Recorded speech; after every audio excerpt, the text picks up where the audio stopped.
Hello guys, in this video I am going to show you how to make adjustments on your GIF on the Momento application.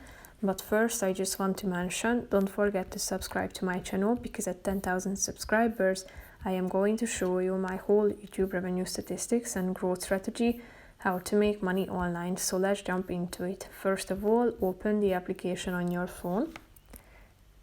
Tap on the picture you want to edit and then slide to the right side of the screen down below and click on the adjust button. Here you can adjust the brightness by the help of this slide.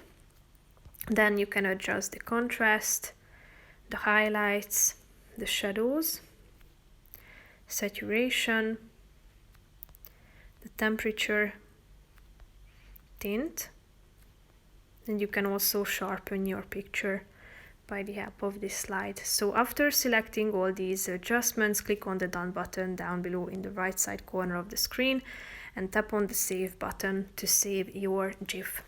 So that's pretty much it for this video, guys. See you in the next one. Bye bye.